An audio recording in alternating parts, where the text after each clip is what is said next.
কবরে এসে প্রথম প্রশ্ন করবে, মুনকার নাকির যখন চলে আসবে, 40 কদম যখন আত্মীয় স্বজনরা লাশটাকে কবরের মধ্যে দিয়ে 40 কদম চলে যায়, তখনই ফেরেশতা চলে আসে। শেষ, সব শেষ।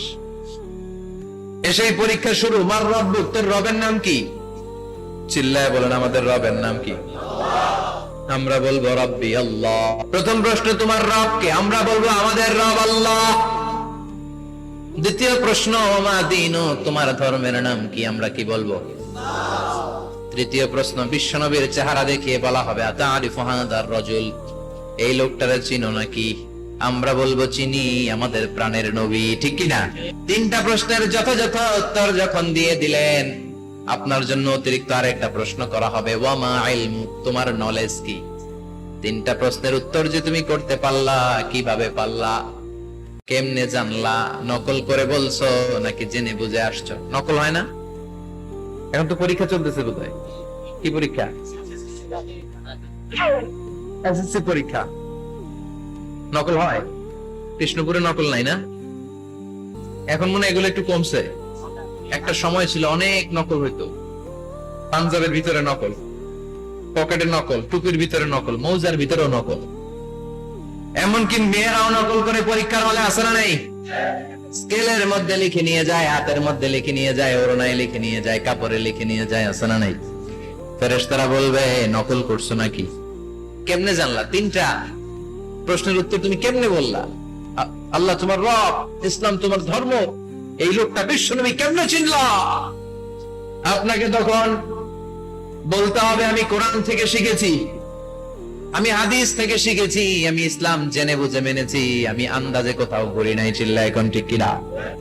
আপনাকে বলতে হবে, এজন্য শিখতে হবে, প্রতিনিয়ত ইসলাম সম্পর্কে জানতে হবে, আখের গোছাতে হবে, জীবনটাকে আলোকিত করতে হবে। চিল্লায় বলেন ঠিক কিনা?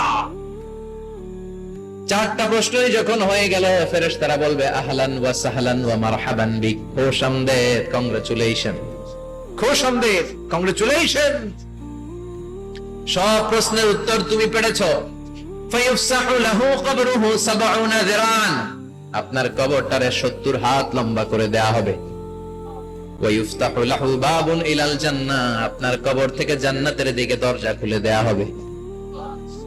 ওয়া ইলবাসু মিন লিবাসি আহলিল জান্নাহ, জান্নাতের দুইটা রেশমি কাপড়ের পোশাক এনে আপনারে পরিয়ে দেয়া হবে।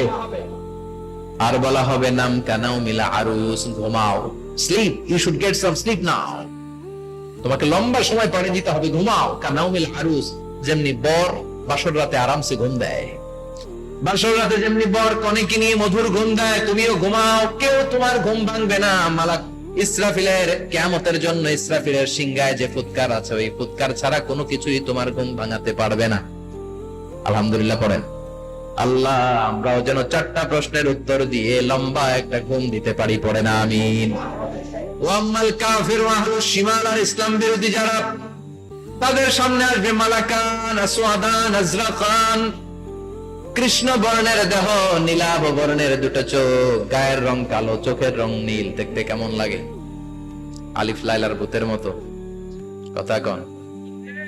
গায়ের রং কালো, চোখের রং নীল। ফেরেশতা দুইটা আসবে, এসে ত্রাস সৃষ্টি করবে, এসে বলবে, বল তোর রবের নাম কি? মার রব্বুক। ইসলাম বিরোধী, মুশরিক, কাফের, নাস্তিক, এরা বলবে, আমি জানি না আমার রবকে, আমি জানি না, আমি তো আজীবন শুধু চেয়ার করেছি, মদ খেয়েছি, আমি ধর্ষণে সেঞ্চুরি করেছি দুনিয়ার বুকে, আমি টেন্ডারবাজি করেছি, চাঁদাবাজি করেছি, আমি মাস্তানি করেছি, আমার দাপটে এলাকার ইসলাম প্রিয়রা বাসায় ঘুমাতে পারে না।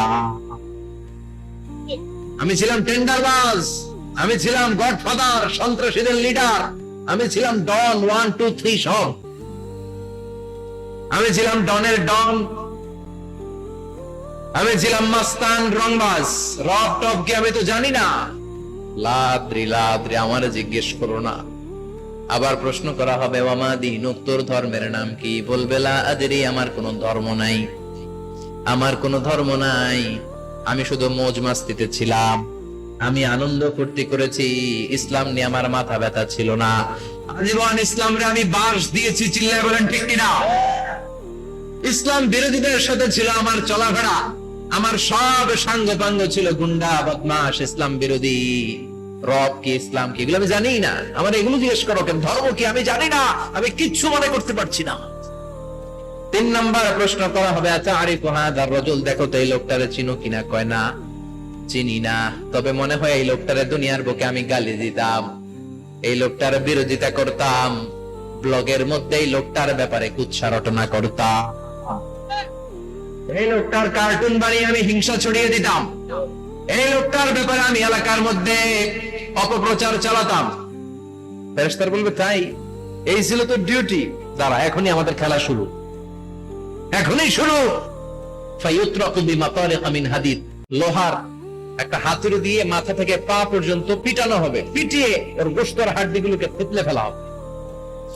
ওয়ায়ুকালু লিল আরদি ইলতাইমি, কবরের দুই পাশের মাটিরে বলা হবে এবারে দুই দিক থেকে তোরা চাপ দে, চাপ দেয়া হবে, ধাক্কা ধাক্কি করেও সে সুবিধা করতে পারবে না, মাটি আস্তে আস্তে আস্তে আস্তে দেড় দুই দিকে লেগে এমন জোরে দুইটা চাপ দিবে, ফাতাখতালিফা আতলাউহু, তার ডান পাশের পাজরের হাড্ডি বাম দিকে ঢুকে যাবে, বাম দিকের হাড্ডি ডানে চলে যাবে।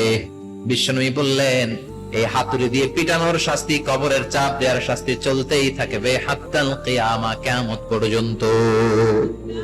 আল্লাহ এই কবরের শাস্তি থেকে আমাদের বাঁচাও। আমরা এই আযাব পেতে চাই না, আমরা যেন ঠিকভাবে কবরের 4টা প্রশ্নের উত্তর করে দিয়ে লম্বা ঘুম দিতে পারি। আল্লাহ তুমি তৌফিক দাও। এজন্য আল্লাহ বললেন, গোলাম দুনিয়া নিয়ে পাগল হয়ে থেকো না, এই দুনিয়ার জীবন আসল জীবন নয়, আসল জীবন হলো কবরের জীবন। জোরে বলেন ঠিক কিনা? এই জন্য মাঝে মাঝে কবরে যাবেন, কবরস্থানে দাঁড়িয়ে চিন্তা করবেন এই জায়গায় আমারও আসতে হবে, দিন যাবে রাত আসবে, বৃষ্টি হবে শীত আসবে, কেউ আমার দেখতে আসবে না, একা থাকতে হবে, একা, বড় একা, অন্ধকার, বড়ই অন্ধকার। ওই কবরের জীবনের সামান গোছানোর দরকার আছে না নাই? ওই কবরে সুখে শান্তিতে থাকতে চাইলে নামাজ পড়ার দরকার আছে না নাই? কোরআন পড়ার দরকার আছে না নাই? ছেলে মেয়েগুলোরে মানুষের মতো মানুষ করার দরকার আছে না নাই?